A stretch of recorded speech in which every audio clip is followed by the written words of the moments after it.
Hello बच्चों, आज मैं आपके लिए क्लास 9th की मैथ की वर्कशीट नंबर 71 लेकर आई हूँ। उसमें बच्चों वर्कशीट की हेडिंग है रेखाएं और कोण, जो कि आपकी 19वीं और 20वीं वर्कशीट की पुनरावृत्ति है। ठीक है बच्चों, तो इसके क्वेश्चन आंसर मैं आपको करवा देती हूँ। पहला क्वेश्चन है 68 का पूरक कोण होगा।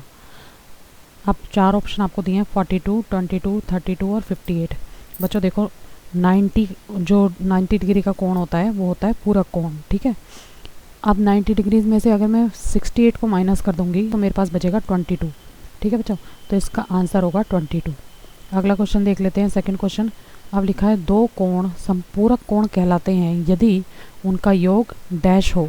तो इसका आंसर होगा बच्चों, ऑप्शन दिए 90, 360, 180 और 270। तो इसका ऑप्शन है सी, यानी कि 180 डिग्री।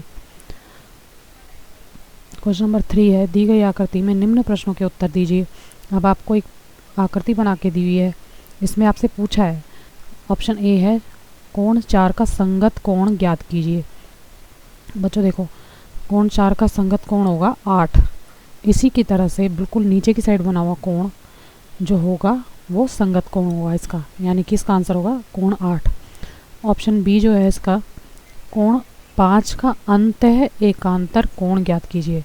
अब कोण 5 का अंतः एकांतर कोण वो होगा जो इसके साथ क्रॉस में बन रहा होगा। ठीक है, देखिए इस तरह से बन रहा है क्रॉस में, तो ये 3 नंबर का कोण जो है वो इसका आंसर होगा। सी वाला ऑप्शन है कोण 2 का शीर्षाभिमुख कोण ज्ञात कीजिए। शीर्षाभिमुख कोण वो होते हैं बच्चों जो एक ही शीर्ष पर बने हुए दो कोण होते हैं। ठीक है, देखो 2 बना हुआ है और इसके बिल्कुल अपोजिट में 4 बना हुआ है, तो इसका शीर्षाभिमुख कोण होगा 4। अब डी वाला जो ऑप्शन है, ऑप्शन डी में देखो कोण 7 का संपूरक कोण ज्ञात कीजिए। बच्चों इससे पहला वाला क्वेश्चन हमने संपूरक कोण का निकाला है। संपूरक कोण वो होता है जो 180 डिग्री का होता है। ठीक है, अब इसमें देखिए कोण 7 और 8 को अगर मैं मिला दूं तो ये बन जाएगा संपूरक कोण, यानी कि स्ट्रेट लाइन जो होती है वही तो होती है 180 डिग्री की। और अगर कोण 6 और 7 को मिला दूँ तो भी ये संपूरक कोण बन जाएगा। तो बस यही इसका आंसर है, कोण 6 प्लस कोण 7 बराबर है 180, कोण 7 प्लस कोण 8 बराबर है 180। ठीक है ना, तो इसका ये आंसर हो जाएगा। अब क्वेश्चन नंबर 4 में देखो बच्चों, क्वेश्चन नंबर 4 में दिया है दी गई आकृति में यदि ए बी समानांतर है सी डी और सी डी समानांतर है ई एफ के, तो एम एच समानांतर है के एल। तो कोण एम एच और डी, कोण एच के एल और कोण एच के बी ज्ञात करने हैं हमें। जो पहला वाला कोण है वो निकालना हमारे लिए बहुत आसान होगा, जैसे एम एच डी देखो बच्चों किस तरह से, ए बी समानांतर है सी डी समानांतर है ई एफ, ये तो हमें दिया है, और हमें दिया है एम एच समानांतर है के एल के। तो उत्तर कैसे लिखेंगे बच्चों, कोण एम एच डी जमा 60। देखो आप ये साथ पिक्चर में से देख सकते हो, पिक्चर में देखो एम और एच और डी किस तरह का कोण बना हुआ है। ठीक है ना, आपके सामने तो पिक्चर फिगर बनी है ना, तो उसमें देख सकते हो आप। तो एम एच डी जमा 60 बराबर 180। ठीक है, तो ये संपूरक कोण है, यानी कि 180 के हैं, इसलिए हमने प्लस 180 करा है।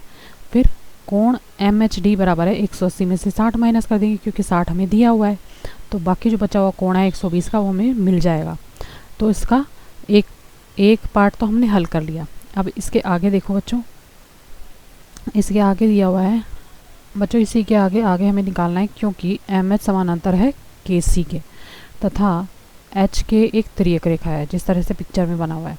क्योंकि कोण एम एच के बराबर है कोण एच के एल, तो कोण एम एच डी जमा 25 जो हमें दे रखा है तो बराबर होगा बच्चों कोण एच के एल के, अथवा 120 जमा 25 बराबर हो जाएगा कोण एच के एल, जिससे हमें मिल जाएगा बच्चों 145 का कोण। ठीक है, प्लस करके आ जाएगा 145 का कोण, कौन सा, एच के एल।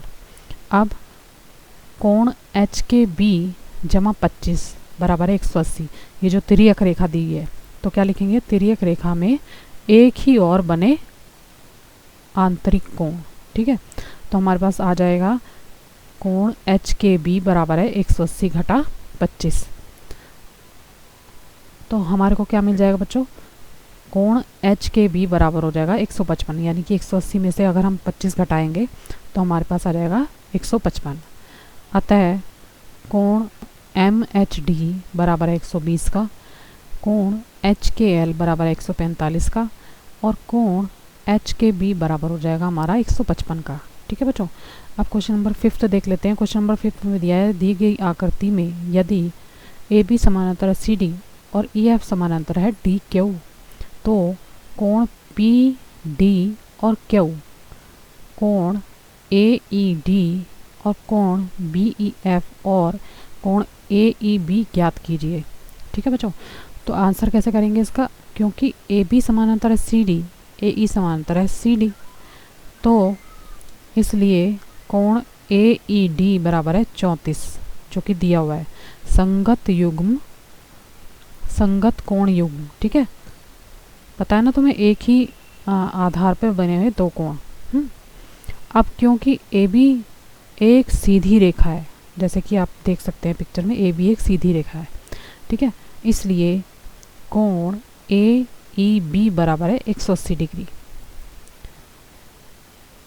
अब हमारे को क्या मिलेगा इससे बच्चों, कोण ए ई डी जमा कोण डी ई एफ जमा कोण बी ई एफ बराबर है 180, यानी कि सबको जमा करेंगे तो 180 आ जाएगा। ठीक है, जैसे पिक्चर में दिखाया गया है। अब आगे करेंगे बच्चों इसको, आगे है कोण 34 जो हमें पता है उसका मान रख देंगे, कोण 34 पता है। फिर कोण डी ई एफ 78 बराबर है 180। अब कोण डी ई एफ बराबर हो जाएगा 180 घटा 112, क्योंकि हमने 34 को और 78 को जोड़ दिया, तो हमें कोण डी ई एफ बराबर 68 मिल जाएगा। ठीक है, तो क्योंकि ई एफ समानांतर है डी क्यू, इसलिए कोण पी डी क्यू बराबर है कोण डी ई एफ जो कि संगत कोण युग्म है। ठीक है बच्चों, इसलिए कोण पी डी क्यू बराबर है 68, अतः कोण पी डी क्यू बराबर है 68, कोण ए ई डी बराबर है 34, कोण डी ई एफ बराबर है 68 और कोण ए ई बी बराबर है 180 डिग्री।